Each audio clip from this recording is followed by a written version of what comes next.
Hello, everyone. I'm very glad to welcome you today on behalf of the Southeast Europe Association to our book presentation of the book, The Bosniaks, Nationhood After Genocide, an analysis that strives to answer one of the most important questions regarding the situation in today's Bosnia and Herzegovina, which is how does a community once targeted for extermination become a pillar of a fragile democracy? And this discussion is extremely timely as we have marked this year 30 years after the Srebrenica genocide, and just a week ago, the 30th anniversary of the Dayton Agreement that ended the war in Bosnia and Herzegovina. And we've also discussed the latter anniversary just a week ago here in Munich, and I can later post a recording of this event in the chat so you can have a look at it after this event. I'm very happy that we can discover the book today together with its author, Jasmin Mujanović, who is with us today. Welcome. Jasmin is a political scientist and expert on Southeast Europe and especially the Western Balkans, based in the United States. And The Bosniaks is his second book after Hunger and Fury, The Crisis of Democracy in the Balkans in 2018. The questions will be asked today by our moderator, Ramisa Bayrami, who is an expert on Southeast Europe as well, and usually works at the German Federal Police, but joins us today mostly in the capacity of member of our network, and of course, as the person who organized this event. So thank you very much for this, Ramisa. And before we start, just a quick note on housekeeping rules. We're going to have an option for you to ask questions also to Jasmin. You can put them in the F&A or Q&A function, and they will be picked up in the second half of this discussion. So be reminded that as soon as a question comes up in your head, just put it into the function so Ramisa can pick it up later. And I'm very much looking forward to the discussion now and happy to hand over to Ramisa. Thank you so much for the opportunity, and thank you for all of the audience who are here today. Welcome, and thank you for joining us today for the conversation that could be not more timely. Like 30 years ago, after the end of the Bosnian War, questions of memory, identity, and political agency remain central, not only for Bosnia and Herzegovina, but also for the stability of the Southeast European continent as a whole. This evening, we have the pleasure of presenting Jasmin Mujanović's remarkable new book, The Bosniaks, Nationhood After Genocide. It is the first comprehensive study to examine how the Bosniaks, once targeted for extermination, became the political majority of a state still grappling with the legacies of war, displacement, and constitutional fragmentation. Mujanović traces this journey with clarity, analytic depth, and extraordinary sensitivity. He explores how a religious community transformed into a modern political nation, how the trauma of genocide continues to shape collective identity, and how demographic and political shifts are redefining Bosnia's place in Europe. Tonight's presentation is not only about a book, it's an invitation to reflect on the resilience of a people, the fragility of peace, and the urgent need to understand the political dynamics of Bosnia and Herzegovina at this pivotal moment. Please join me in welcoming Jasmin Mujanović and in opening a conversation that connects history, politics, and the future of Southeastern Europe. Welcome, Jasmin. Thank you for having me. My first question regarding the book is basically your dedication, which was for my girls to know. What would you like the future generation to know about Bosnia and Herzegovina? Well, it's a very good question, and thank you very much for having me. And I will say that as far as the dedication is concerned, there's a good chance that you're going to see those or hear those same girls giggling in the background. So I apologize for that. So, I mean, what I would say on background is that I'm of the generation that was a child when the war started. I was a refugee. My family was displaced. We ended up a number of places, including Germany, actually, where I started my public education. And I think I have a great, I would hope I have a sensitivity and an empathy, in particular for the experience of children, in conflicts. And I think, you know, for me, it took a very long time, even into adulthood, and even after sort of going through, formal education, finishing, working through my master's degree, through my doctorate, and it takes a long time for certain things, especially traumatic experiences, to settle. And so in terms of, what I would like to know, or what I would like future generations or current young people to know, is that especially in the context of a region like the Western Balkans, ideas of national identity, ideas of ethnic identity have obviously caused so much harm and so much pain and suffering, not just in the context of the 90s, but, arguably going back all the way to the 19th century. And yet, it does not necessarily have to be that way. We don't have to think about ethnic identities or national identities as entirely mutually exclusive, or certainly as naturally, quote unquote, naturally driven towards conflict. Not least of all because national identities and ethnicities, by definition, are not natural, right? Like these are not biological categories, these are social constructs, which is not to take away from their significance and salience, especially, as social scientists, but it is to offer an account that says, well, first and foremost, perhaps to young Bosniaks, okay, there is such a thing as a Bosniak national identity. This is one way of understanding it. There's other competing ways of understanding it. I'm sure we'll talk about it more, but my account is, I would suggest, pretty secular, right? It centers Bosniak national identity and the relationship with the relationship with Bosnia Herzegovina as a kind of historical polity and a cultural space. Other accounts are place far greater emphasis on their religious identity and the relationship with Islam and Bosniaks as Muslims, et cetera, et cetera. And that's fine. That's a different perspective, right? But my perspective is ultimately secular. And the other component, I think, of this book, sort of tying back to the first part, is I think I come down very hard on the idea that to identify as a Bosniak, much as to identify as a Serb or a Croat or an Albanian or Slovak, Bulgarian, etc., that does not mean that adopting that identity places you into conflict with another community. Quite the opposite. I think I try to make the suggestion that I think there's a natural and organic interplay between these communities, and that if anything, long-term peace and stability in Bosnia-Herzegovina runs through recognizing both the distinct communities that have long inhabited this place. I make the argument in the book that I think one of the defining features of the Bosniak community is that they believe themselves to be an indigenous community to Bosnia-Herzegovina, but that does not mean that other communities, Serbs and Croats in particular, are not also indigenous. And in fact, that one of the great tragedies of post-war Bosnia is that Croat and Serb nationalists have increasingly abandoned their own claim to indigeneity to Bosnia-Herzegovina, which is to say, abandoned their own claim to Bosnian identity.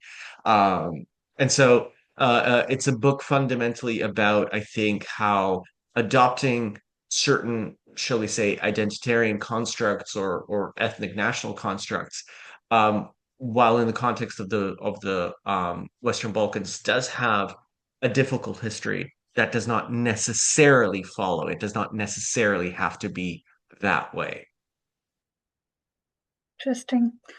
One of the markers of the Bosniak identity, and what I found really remarkable and work with, is this what you described after Bosnia and Herzegovina after the war, and decided on the flag, because you said it's not if it were, then Bosniaks are only identified through their religious belief, it would have been green. But no, it is blue with golden stars. But still, why it is so hard to kind of think them separately, like Bosniaks as our indigenous people, which you said, and Bosniaks not as inherently Muslim people, but only ethnicity as such. So I think there's and in some ways this is one of the main animating principles of the book. I think there's a fundamental misunderstanding um, that happens both on the part of, I think in particular, sort of on the part of Western audiences, but also Mhm. actually to some extent among members of the Bosniak community themselves. Mhm. Um, and it specifically relates to the question of Islam and Muslimness among Bosniaks. And so I give a whole host of statistics in the book about degrees of religious, shall we say, fervor or belief among Bosniaks, among Albanians, among Serbs, Croats, et cetera, et cetera. Um, I think anyone who has spent any time in the Balkans knows that religion is at once a very significant cultural and ethnic marker, and at the same time, the rates of actual what we would consider devout worship are much more difficult to ascertain. Let's just put it that way. I mean, anyone who spent time in Bosnia knows, for instance, that the vast majority of self-identifying Muslims drink. They drink Mm. alcohol. Um, a very small portion of self-identifying Muslims, for instance, pray every day. The only seemingly major taboo out of sort of the Islamic canon that self-identifying Muslims in Bosnia and Herzegovina generally tend to keep, though even there are people who don't, is, for instance, the prohibition on eating pork. That's generally one that you'll encounter among a lot of people. They'll say, I don't eat pork. They drink, they smoke, they go to bars, but they don't eat pork. Okay. Um, if we put that kind of, shall we say, religious identity into a Western context, it's actually not unusual, right? Significant portions of the German populace, in particular among native-born Germans, for instance, identify as Christian. But that does not mean that they follow most of the prescriptions, as it were, of the Bible, whether they come from a Protestant tradition, whether they come from a Catholic tradition, they have a what we would consider modern secular interpretation of Christianity, right? So maybe they'll go to church once a week, maybe they won't, maybe they'll only go to church on the major holidays, et cetera, right? And so the reason why I go down this route is to say that I think when Western eyes, as it were, look at the Bosniaks, there has historically been a great fascination, dare I say, almost like a kind of Oriental gaze that looks at the Bosniaks and can't help but see only Islam, an Islam that oftentimes is inherently tied up with certain kinds of stereotypical, even prejudicial views that we associate with, say, the Middle East, right? And what we as Europeans or Westerners think Islam is based on what we think happens in places like Saudi Arabia, Turkey, Syria, etc. Right. And obviously, after 9/11, that gaze became especially, shall we say, critical of Islam, of Muslim identity, et cetera, et cetera. And then you add into that sort of complicated pie the fact that Bosniaks are, to use an American term, which I don't think actually necessarily applies in the same way, but I think is relevant. Bosniaks are white, quote unquote, right? So they're European, but they're Muslims, and that's a head scratcher. And there's been a lot of academic writing on this and trying to unravel this. Um, but it's a point that we keep coming back to. I mean, and if you don't believe me that we don't keep coming back to, all you need to do is listen to contemporary debates, for instance, in the European Parliament or the parliaments of major um, European states. And when the question of the EU enlargement about countries like Bosnia, even Kosovo and Albania comes up, um, someone at some point, usually from one of the far right parties, will articulate this view that, like, we can't let these people in, they're Muslims. Um, and I mean, I think that's an unfortunate reality of the era that we're living in. But I don't think at the same time that it's a particularly novel view, right? Like, for instance, in the book, I cite the Clinton memoirs, where Bill Clinton talks very explicitly about the fact that at the time of the Bosnian War, he had very, very senior European officials um, say to him that one of the reasons why they were not supporting a more robust international intervention in Bosnia, even as they knew about the atrocities that were taking place, they knew about the genocide, was that they saw the Serb nationalist campaign in Bosnia and Herzegovina as, and this is a direct quote from the Clinton memoirs, the painful but necessary restoration of Christian Europe, right? So there is this construction of Bosniaks, and I think latterly Albanians as well, as an alien people, as a foreign people, not belonging in Europe, really for no other reason than their predominant religious identity. Now, on the Bosniak side, I think actually, and if you talk to self-identifying Bosniaks in Bosnia and Herzegovina today in particular, but also in the diaspora, when you start kind of interrogating them, you actually will encounter a not, I think, insignificant degree of how can I put it, struggle to come to terms with how to make their religious traditions compatible with, shall we say, modern European identity. And I think one of the things that this book offers is a kind of counterpoint to those narratives to say that it's actually not Bosniaks that need to justify themselves. In a sense, it's Europeans, Western Europeans looking at Bosnia and Bosniaks who need to justify themselves. And the reason why I say that is because Islam has been a reality in Bosnia and Herzegovina and the further Bosniak community for half a millennium and longer. It is integrally woven into the identity and history of that country, of those peoples. It's historically been a major feature of Southeastern European history writ large. And especially in the case of Bosnia and Herzegovina, we see that there really is no conflict in day-to-day life between Islam, secularism, constitutional government, et cetera, et cetera. And, for me, and I say this, by the way, I should clarify this, I'm an atheist.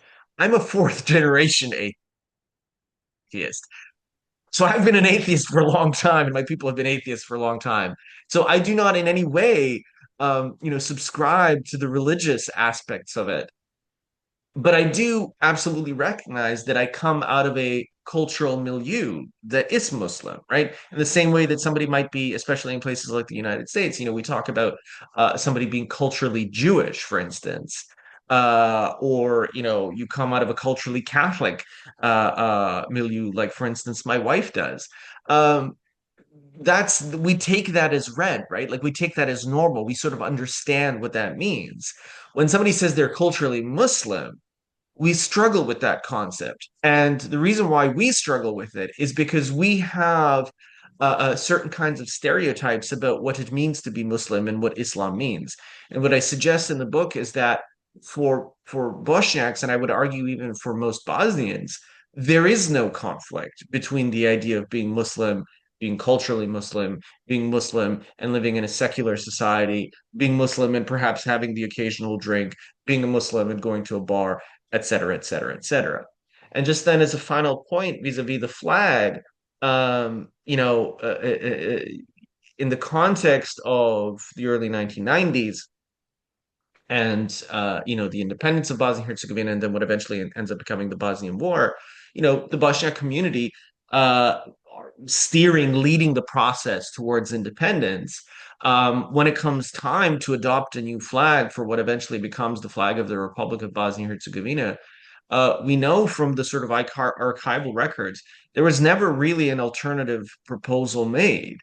The only proposal that was really ever made, and there was kind of versions of it, stylistic versions, but they all sort of more or less centered on the same theme, was to adopt the medieval Kotromanić dynasty seal as the central motif of the flag. And I think what's really significant about that is obviously the Kotromanićes, like all of the ruling dynasties of the medieval Bosnian state, were Christian. Now, what kind of Christian they were. There's some historical debates about them. It seems to be that the main line, certainly of the Kotromanić family, was Catholic. There was Orthodox Christians in their milieu. There was also a distinct Bosnian church, a sort of quasi-heretical Christian tradition, but they were Christian. There's no question about that part. And moreover, when you actually know anything about, shall we say, medieval heraldry, um, those lilies that are on the flag of the Republic of Bosnia and Herzegovina, lilies in medieval heraldry are stylized crosses, right? And specifically they're signs of Marian devotion, i.e., the Virgin Mary. And so you have a predominantly Muslim community driving a process towards political independence of their state. And what do they put on their flag? They don't put the star and crescent. They don't adopt a green motif. They put not one cross, they put 6 crosses. Now, some might say you're overcompensating at some point. But nevertheless, I think what that speaks to actually is 2 things. One, for Muslims, there is no conflict in Bosnia and Herzegovina with, again, their Muslim identity and their secular identity, or even with the idea that they trace their lineage to Christian peoples, right? Because they identify themselves first and foremost as Bosnians. And they say, yes, members of our community may have adopted new religious traditions at some point, but they have always been Bosnian. And that is their claim to fame, as it were. This is our homeland. We did not settle here from Turkey, from Anatolia, from elsewhere. We were here to begin with.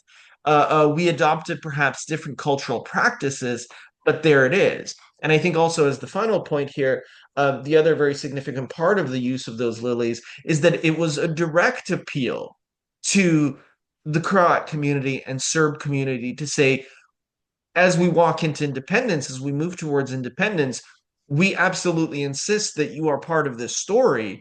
And one way that we can tell that story together is to appeal to our collective past, the past of the medieval Bosnian state, where even if you want to make the argument that, once we were all Christians, sure, we'll actually kind of go down the road with you on that argument or down the road on that narrative. And as a kind of symbolic nod to that, we say that we should use the Kotromanić seal as the kind of symbolic signifier of this new sovereign state. Would you say, as I read it in your book, would you say the establishment and still clinging to this form of the Republika Srpska is part of the narrative to keep Christianity in Bosnia as the last kind of pillar of Christianity before eradicating this part, and then you have a majority of Muslims in nowadays Bosnia and Herzegovina? I mean, so what I would say is there's no question about Christianity being an integral and inherent part of Bosnia and Herzegovina. Like that's not up for debate. Whatever constitutional arrangements Bosnia and Herzegovina were to have today or tomorrow, Croats, Serbs, and all other communities of Bosnia and Herzegovina that are native to that land, by definition, are a part of it, right? And they absolutely deserve a right to representation, to being an integral part of the constitutional regime, having certain baseline protections, et cetera, et cetera.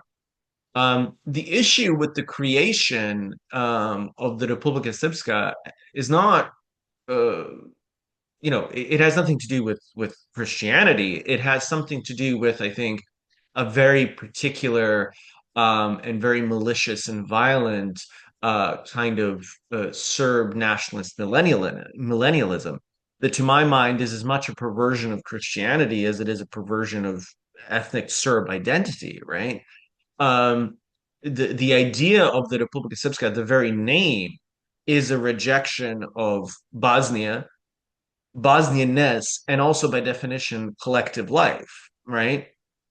This idea of not just a purely ethnic territory, but an ethnic territory that is constructed through the process of extraordinary violence, extraordinary atrocities, and genocide.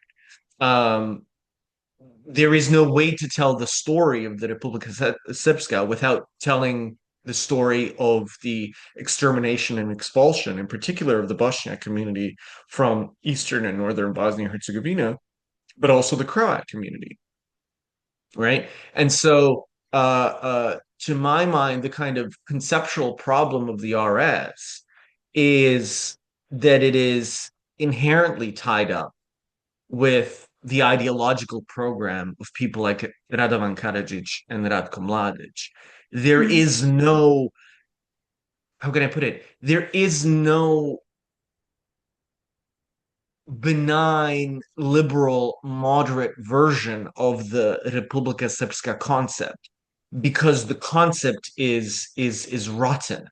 It's the equivalent to if after the end of World War II, when the Allies were liberating Europe, upon entering France and liberating France, we decided, you know what? We're not going to dissolve Vichy France. We're going to keep Vichy France as a constitutional category in post-war France. And then by 1975, we were surprised that there was still a problem with anti-Semitism in Vichy France. Well, of course there is, because the concept is inherently fascist, right? And that's the issue with the Republika Srpska, as certainly as a name. I think there is an avenue actually towards potentially moderating and normalizing, shall we say, the RS as a conceptual and ideological category, but I actually do think that it at the very least requires an amendment to the name. And for those who sort of balk at that, and I know some do, this is going to become a political issue sooner or later. We know this. It's only a matter of time before someone raises this to the Bosnian courts and almost certainly to the European Court of Human Rights as well, eventually. And there is already precedent for this, right? After the war and during the war, there was a whole host of name changes that were done on an explicitly ethno-political basis. This was especially pronounced in places like the RS. So, for instance, the locality that we today refer to as East Sarajevo, initially by the RS authorities was renamed to Srpsko Sarajevo, Serb Sarajevo. The city of Foča in eastern Bosnia was for a time again renamed by these same authorities as Srbinje, meaning place of Serbs or Serbville, if you will. The Constitutional Court of Bosnia and Herzegovina struck down those name changes. It said you can't actually have those kinds of name places. So you end up with what prior to the war was essentially Lukavica, today being referred to as East Sarajevo. And in the case of Srbinje, you restore the name of Foča. There's other examples, right? You had something that for a while was referred to as the Herceg Bosna canton, that today is referred to either as Canton 10 or the Livno canton. Again, the Constitutional Court says you can't have that name because it's inherently tied up with a with the Herceg Bosna regime, which committed tremendous atrocities, in particular against the ethnic Bosniak community during the 1990s. So it's a Croat nationalist sectarian title. And also, for instance, the flag of the Federation, right? The flag of the Federation used to be a somewhat hideous amalgam of you had the lily, you had the Croat checkerboard, you confusingly then had the EU circle stars, you had a green side, you had a red star. And quite sensibly, some members of the Serb community sued and said, look, this flag actually does not represent Serbs in the federation who are also constituent peoples. So this flag is, it should be banned. And the Constitutional Court said, actually, yeah, you're right, it should be. During the same time, actually, also the flag of the RS was changed. The contemporary flag of the RS is a result of constitutional challenges, because it used to have on it the 4S, the 4S. That was removed for the fact that it was seen as too sort of nationalist in orientation, or rather representing only one ethnic community. So, and even in those decisions, there is actually references made specifically to the idea that the name of the entity of the Republika Srpska on these same grounds is problematic and almost certainly unconstitutional. So my whole point is that it's better to always go through political changes and reform changes through a process of dialogue, rather than having them sort of imposed through the legal process. But on the face of it, the name of the RS entity to me is both sectarian, discriminatory, and rooted in the Bosnian genocide. Mind you, I will say in the book, I actually even offer a potential alternative name that I think would recognize, essentially, shall we say, the sort of cultural majority of the Serb community in the RS, but we can talk about that in the Q&A. You spoke about the Dayton courts and the respective Dayton Agreement, which became quasi-constitution of Bosnia and Herzegovina, and you say that Bosnia and Herzegovina is effectively constitutionally frozen because it's really like dysfunctional and discriminatory in its essence. What do you see as the single most important factor preventing meaningful constitutional reform? That's a very good question. I think there's sort of two major factors. Perhaps they're actually only one factor that has two sides, but there it is. So the first is you have a constitutional regime that is engineered, that is, as we would say in the United States, gerrymandered to produce outcomes that essentially prevent reform. The degree of parent power that ethno-nationalist parties in Bosnia-Herzegovina have is artificial. It does not accurately represent the electoral preferences of the Bosnian public. The most obvious way to show that is that for several electoral cycles now, we have theoretically had the possibility of creating governing majorities that would have excluded at least one, and in some instances as many as two, of the major nationalist blocs, i.e. the SDA, the HDZ, and Dodik SNSD. You can't do it, however, because of one reason. Because in the parliament, or rather the parliamentary assembly, there's an upper chamber that's called the House of Peoples. And the House of Peoples exists really only to ensure that those ethno-nationalist parties cannot be ejected from government. So the most obvious way to show this is you have the HDZ-BIH, the Croat Nationalist Party, the sister party of the governing party of Croatia. They routinely struggle to break the 8 or 9% threshold. Right? So they only end up with about 8 or 9% of the national vote. In certain earlier cycles, it's actually been well below that. It's been around the 5 or 6 mark. Regardless, they end up with a supermajority in the House of Peoples, right? They have a veto-proof majority in the House of Peoples, certainly at the state level, usually also at the federation level, and certainly after the interventions by Christian Schmidt in October 2022, which really cemented their monopoly in the House of Peoples of the Federation in particular. And as a result, there has never been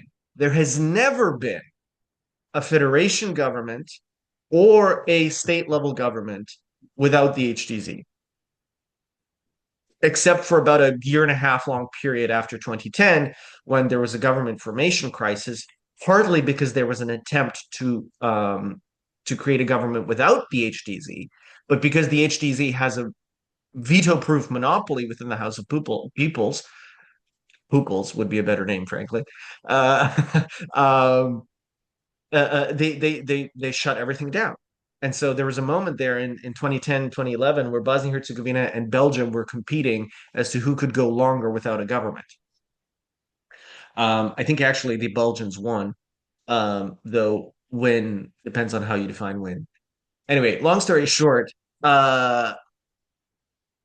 this is evidence of the fact that you have an artificially engineered constitutional regime that has as one of its chief aims something that we actually in other constitutional regimes consider to be sort of mandatory, which is that parliamentary political actors, A, represent the will of the public, B, can then act on the will of that public to including amend the constitutional regime, obviously while preserving certain inherent human rights, da da da da da da da.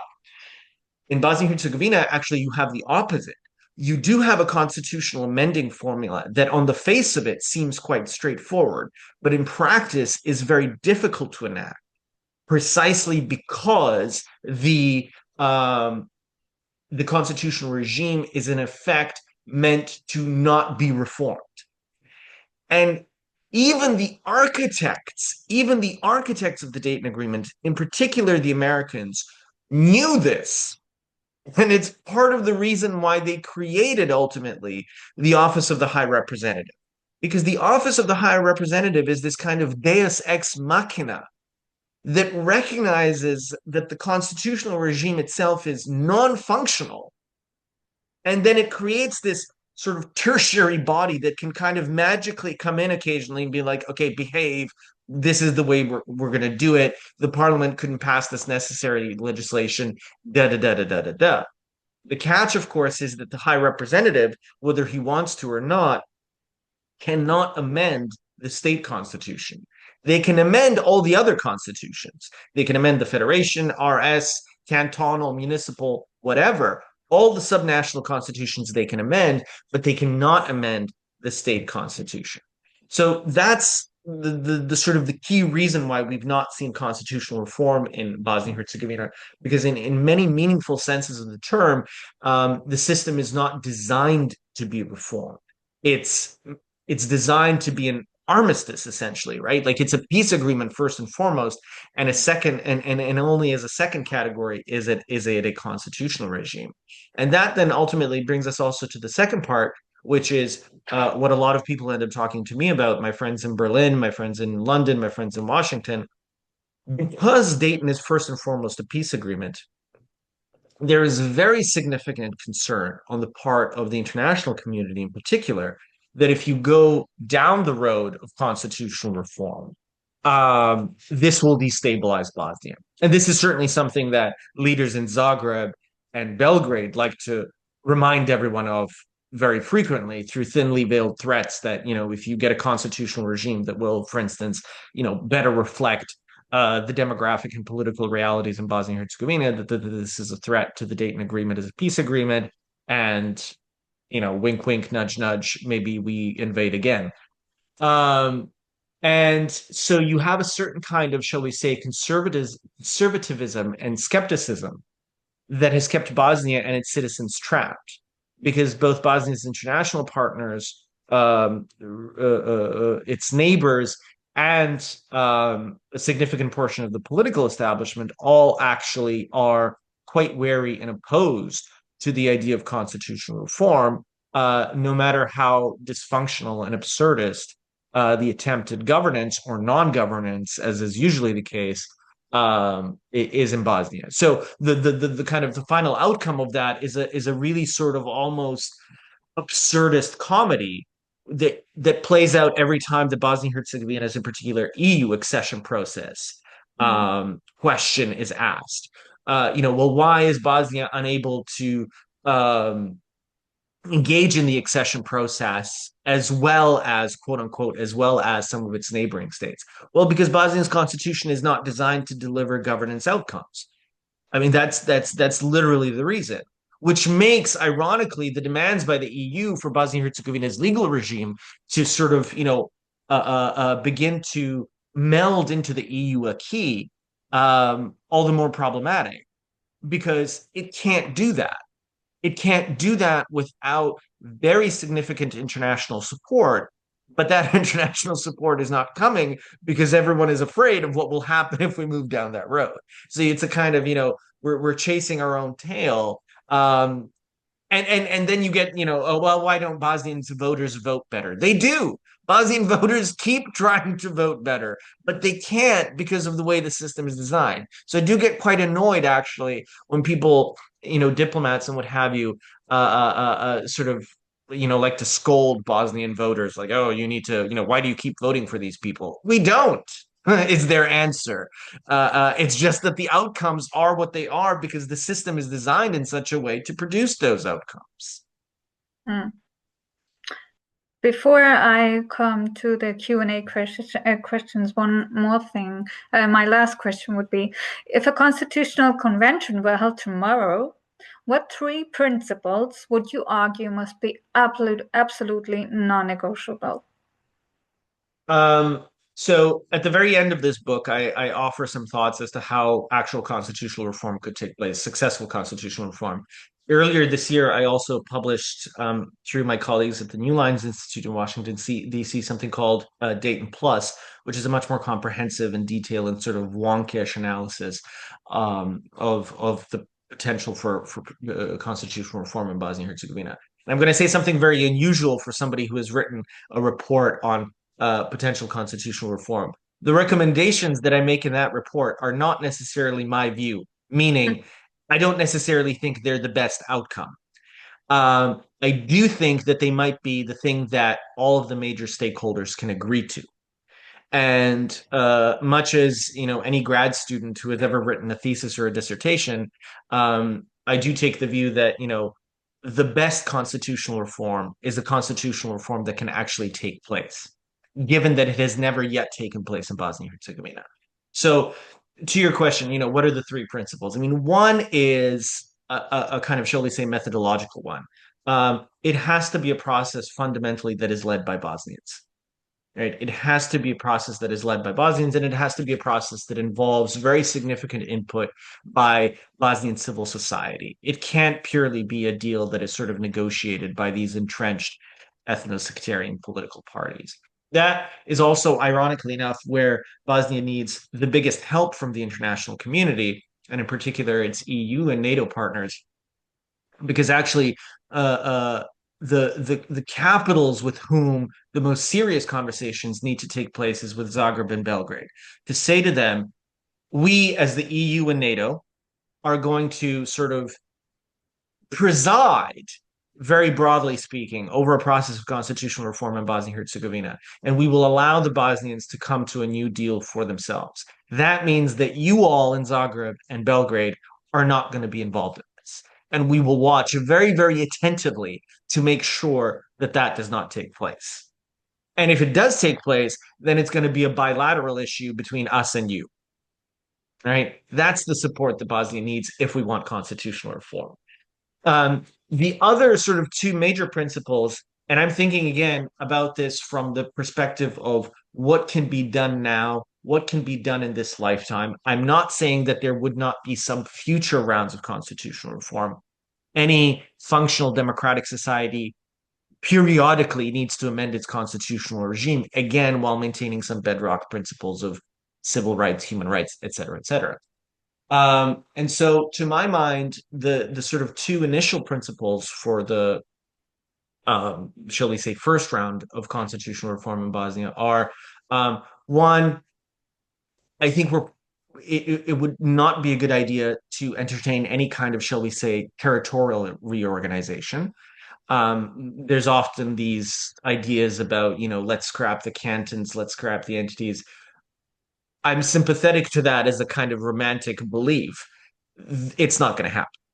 And introducing it as a point, I think, is just setting yourself up for failure.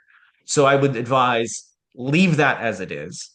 And then at the actual constitutional level, in terms of when you're looking at the government structure, I think again you do less is more. And so I suggest both in the book and in this Dayton Plus report that really we should look to the April package of 2006, which is the closest that Bosnia and Herzegovina has ever gotten to constitutional reform. Take that as a starting point. Try to combine it with the rulings of the European Court of Human Rights and the Bosnian Constitutional Court since.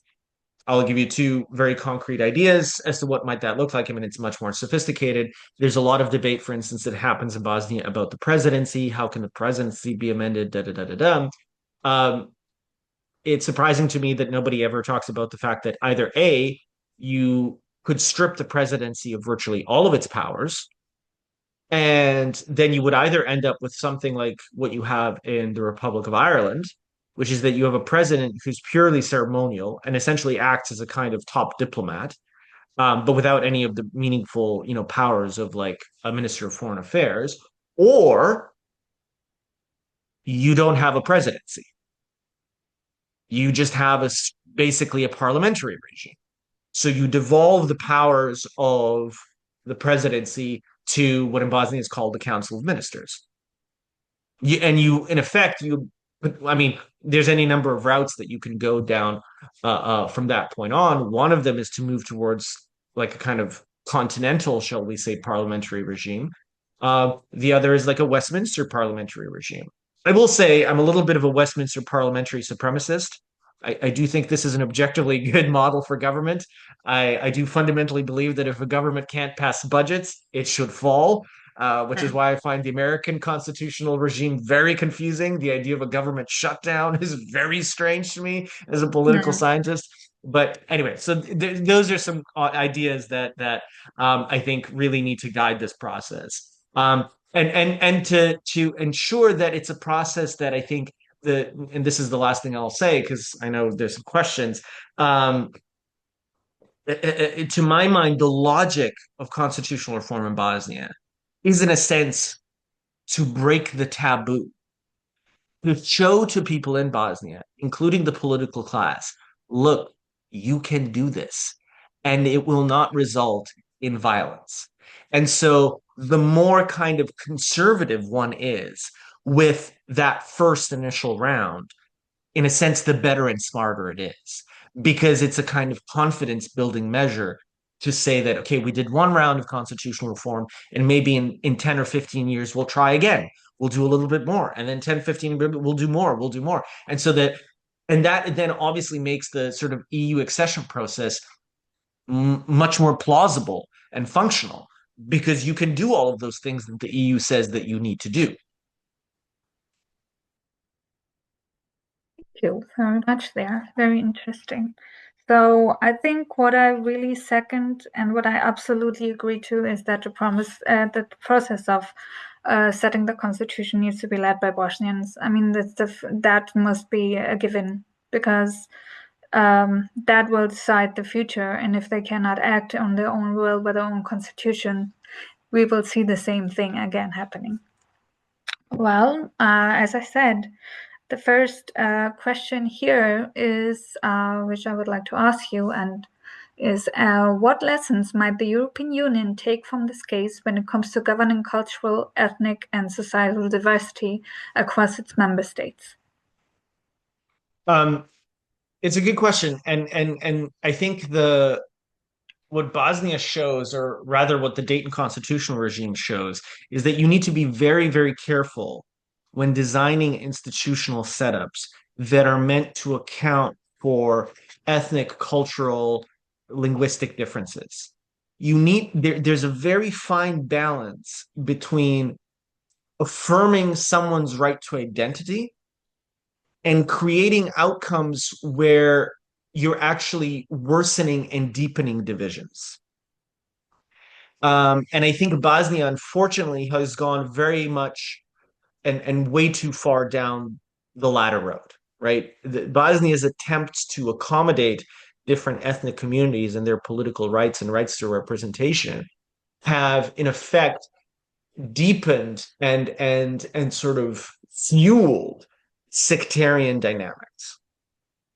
And so, to my mind, I think fundamentally, the starting point needs to be individual liberal rights, right? You need to ensure that you have a political and constitutional regime in which you have very, very robust individual civil rights. That then, of course, also relate to the idea of free association. So if you do have groups that want to articulate their right to representation, etc., as a group, you can accommodate that. But you do not go so far down the route that that becomes the exclusive modus for representation. I think Canada, for instance, with its Charter of Rights and Freedoms, provides one potential model for how you essentially administer or govern a multinational federation while still fundamentally affording both individual rights and collective rights. And, the other kind of bizarre / interesting / genius, though some of my Canadian colleagues might disagree with me, part of the Canadian constitutional regime, for instance, is that Quebec, the province of Quebec, is actually not a signatory to the Canadian Constitution. So you have this province that the federal government has tried very, very hard to accommodate because of its particular, majority Quebecois identity, or rather the identity of the majority of its community. And it's still unhappy with it. It's still unhappy with the degree of devolution and support and all the rest of it. But it is nevertheless part of this functional constitutional regime. So, which is to say that like constitutional regimes, I think, can be quite creative. But as we think about how do we accommodate diversity, how do we accommodate different communities, I think there are limits. I think there are limits to that. And Bosnia is an unfortunate example of what happens when you go too far down the route of privileging group identities over individual rights and liberties. Next question is, you use the notion genocide for the title of your book. The notion genocide for events and crimes in Bosnia from 1992 to 95 is highly disputed by scholars. In the Srebrenica case, the genocide was judged upon in one case, the Krstić case at ICTY, not for Bosnia as such. How has the label genocide in the single case of Srebrenica helped to create Bosniak nationhood? What would have been different, if anything, for Bosnian nation building if the Srebrenica crime did not occur? Well, first, as a factual point, no, the genocide conviction at the ICTY is not strictly related to the Krstić case. It was reaffirmed in the Karadzic rulings, in the Mladic rulings, and moreover, something that's actually often curiously forgotten, and I find it very strange that it's forgotten in Germany of all places, is that actually there are genocide rulings by German national courts against Serb war criminals from the 1990s, in which the accused were actually convicted on genocide counts related to crimes in areas of Bosnia and Herzegovina outside of Srebrenica. So even if we want to use the category of genocide exclusively as a legal category, then no, it doesn't just apply to Srebrenica, and it certainly is not rooted purely in the Krstić ruling.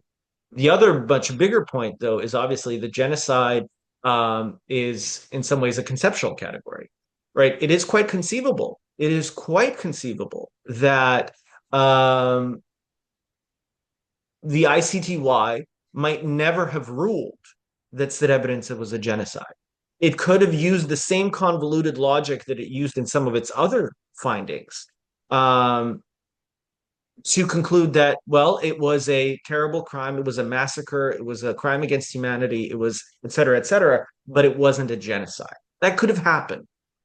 So then the question becomes, for the Bosniak community themselves, does that change anything meaningfully, substantially?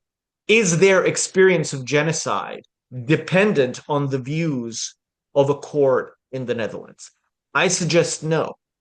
And I'm very much an advocate of the claim, and I'm happy to debate this, and I have debated this very publicly, and I've written about it, that the ICTY's rulings vis-a-vis Srebrenica, as I've suggested now, are incoherent. How is it possible that the same crimes committed by the same people at the same time for the same purposes, directed against the same group of people, are a genocide in one municipality, but not the rest of the country? Especially when you keep in mind that a very significant portion of the boys and men who were killed in Srebrenica were not from Srebrenica. They were refugees from other parts of Eastern Bosnia that had already fallen to the Serb nationalist forces, and they fled to Srebrenica believing that they would be safe there. Right? So my argument is that in the same way that, for instance, we talk about the Armenian genocide, even though there is no international court rulings against the then Turkish authorities, right? Because it took place before we had the relevant jurisprudence. In the same way that we might talk about a genocide that took place against Native Americans or Native populations in Canada. And incidentally, the Canadian state has actually recognized formally that a quote unquote cultural genocide took place against the Indigenous peoples of Canada, the First Nations people, within the last decade. As in, they recognize it within the last decade, not that it took place within the last decade. A genocide is as much a conceptual and normative category as it is a legal category. And so, to my mind, when I think and write about the genocide, I consider the totality of the Serb nationalist war effort in Bosnia and Herzegovina as having been inherently genocidal. We should also remember that at Nuremberg and at Tokyo, nobody went to jail on charges of genocide. That was not a legal category that was available to the prosecution at the time. Of course, we consider the Holocaust the example par excellence of a genocide. That's because we have an understanding of genocide that is not purely legalistic, as in the legal theory of genocide. And in fact, I probably do subscribe to the view of some legal scholars who say that, attempts at legalizing genocide, identifying it as a legal category, in fact, have been quite problematic because it's very, very sort of unclear, conceptually unclear. Where do you draw the boundary, for instance, between a crime against humanity and genocide? The dominant terminology at Nuremberg, for instance, was this idea of crimes against humanity. And as a concept, it's quite striking, right? Like the name is quite striking. A crime against humanity, a crime that exceeds all political national boundaries because of the horror of it, which is precisely what the Holocaust was. And then you introduce this other category of genocide, which is, crime against humanity plus 2.0.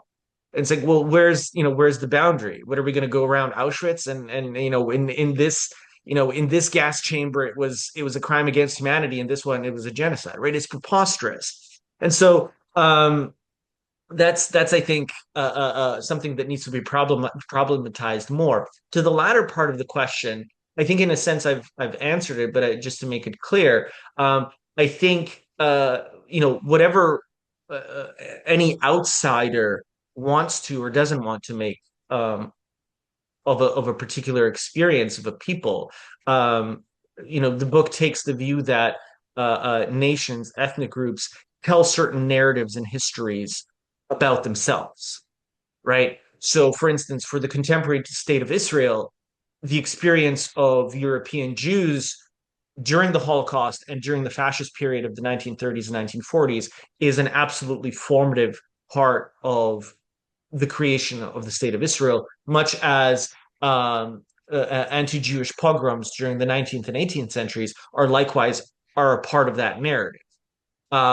My argument in this book is that whether you or anyone else wants to recognize the category of genocide or in whatever context for the Bosniak community, they themselves experience and consider themselves, I think quite accurately, incidentally, to have been victims of a genocide during the 1990s, and that there was significant crimes against humanity, potentially even genocides, that took place against that same community in the 1940s and still earlier. And so in the sense of how do they think about their relationship with Bosnia and Herzegovina, they have a historiographical narrative that relies quite significantly on their category as a persecuted group. That's sort of the upshot of it. Okay. Second to last question is, who is supporting your proposals? The USA under Trump? Certainly not.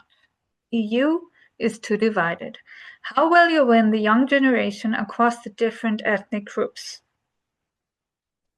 Well, look, my mom thinks it's great, so I've got one.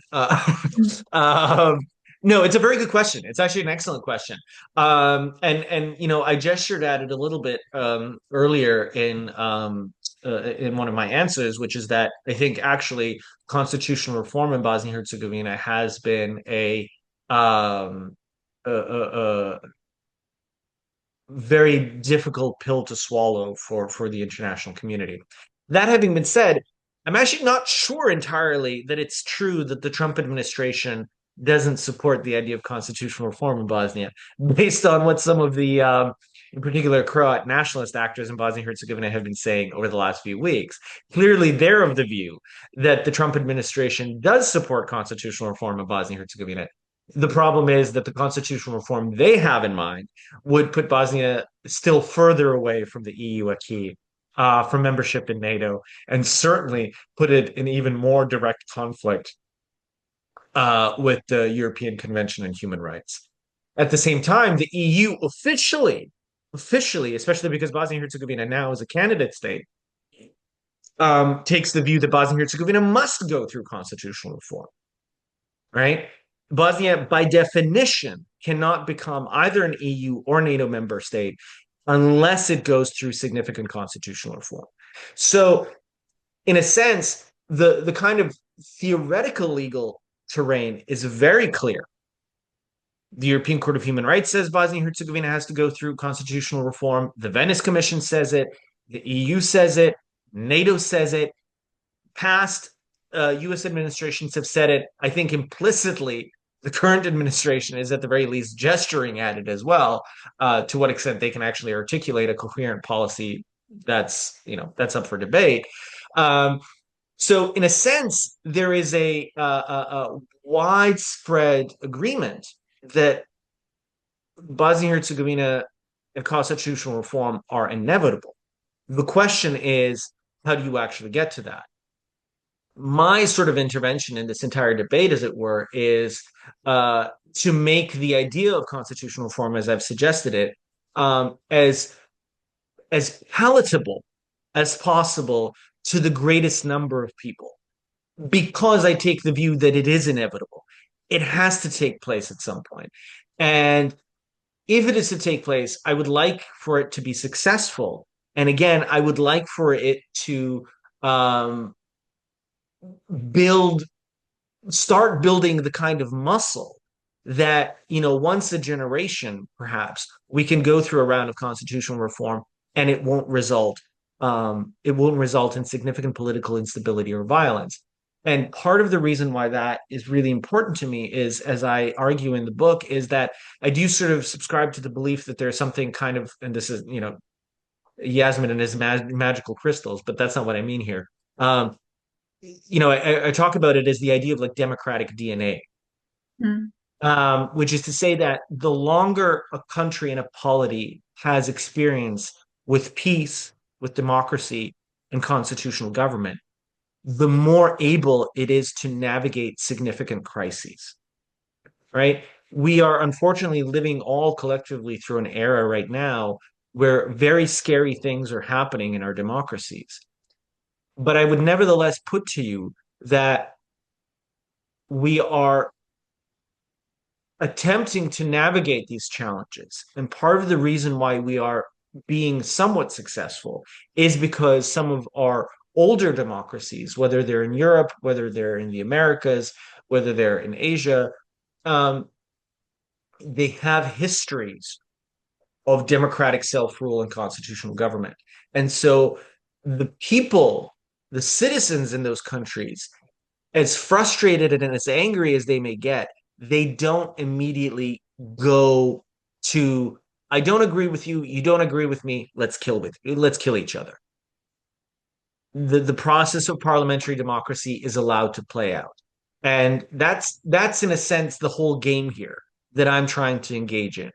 To my mind, if it takes 50 years for Bosnia and Herzegovina to go through a constitutional reform, that's fine, provided the outcome is a peaceful one. I would rather delay constitutional reform by another 50 years in the name of peace than go through constitutional reform that perhaps realizes some of my personal ideological preferences, but might potentially result in renewed conflict. That's not a trade I'm willing to make. My ideological views or my political views could not imperil the security and safety of an entire country or an entire region. So you're basically saying that now is not the time for constitutional reform? Is that right? No, that's not what I'm saying. I'm saying there is a model that I think is acceptable, but it requires the political will to go down that road. Okay. If the political will is not there, then by definition, the moment is not now. But like the idea of the moment is not now is not something that you or I determine externally. In a sense, it's demonstrated each and every day that it does or does not take place. Okay. Well, the last question for today, before we close this discussion, is you said that one of the steps of the constitutional reform is that Bosniaks should be in charge of creating the new constitution. Could you please explain how this could be possible, since we have three constitutive nations in Bosnia and Herzegovina? Maybe there was a misunderstanding. I didn't say that Bosniaks need to be in charge of constitution. I said Bosnians, which by definition means all members of all constituent groups. The point that I was trying to make is that because of as we've discussed at length, the difficulties with going through constitutional reform purely according to the constitutional amending formula in Bosnia and Herzegovina. And given that now the EU is also a factor, we expect that, for instance, over the next few weeks, potentially over the next few months, Bosnia and Herzegovina will engage in its first so-called intergovernmental conference, which is a key step on the EU accession path. One of the requirements of the EU through that intergovernmental conference process is creating greater avenues for civil society participation in political reforms, including constitutional reforms. So my point is that we should spend some time thinking and devising modalities for how do you create a greater link and certainly a greater degree of accountability between civil society, parliamentary actors, but also local communities. In fact, I think, ironically, one of the best ways to realize the sort of constituent people's demands, as it were, even though, by the way, I have to point out that that is a category that is used in Bosnia and Herzegovina, and it has no legal or political definition. Nowhere in the constitutional regime of Bosnia and Herzegovina is it is defined what these people are, why they have these magical powers that other citizens don't have. And so actually I suggest in the book and even in the Dayton Plus report that one of the priorities at some point should actually be defining the constituent peoples category. That was a slight sidebar. what I was trying to say is that one of the things that I very much advocate for, and there actually has been some very successful pilot projects related to this, is actually various kinds of what we would call citizen assemblies or civic assemblies within local municipalities and local regions. So, for instance, you convene citizens directly in places like, let's say, the Livno canton, and you get them to talk about what their actual day-to-day issues are. For instance, that in a country that is overwhelmingly rural, Bosnia-Herzegovina has no state-level agricultural ministry. Bosnia-Herzegovina doesn't have a state-level healthcare ministry. Bosnia-Herzegovina doesn't have a state-level education ministry. It doesn't have a state-level environmental ministry. These are the kinds of day-to-day issues that actually affect people, rather than whatever podcast belief that Dragan Čović has stumbled upon on this Wednesday. And so I think actually those of us who take seriously the views and concerns of all ethnic communities and other peoples in Bosnia and Herzegovina, I think we are the ones who are most insistent on bringing different viewpoints and maximizing different viewpoints in this conversation. Ironically, it's precisely those people whose mouths are most full of these constituent categories that have acted the most deliberately to exclude the greatest number of people from political and constitutional reform processes in Bosnia and Herzegovina. Well, that was for today. I would really like to express my gratitude to you, Jasmin, for participating in the book presentation today.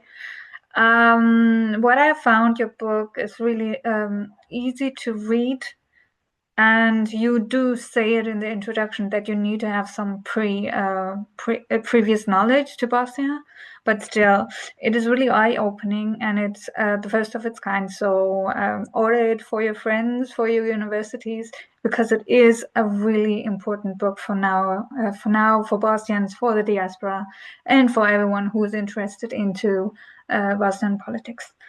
Thank you very much again. Thank you very much for the Southeast Europe Association, and I hope you join us for another presentation.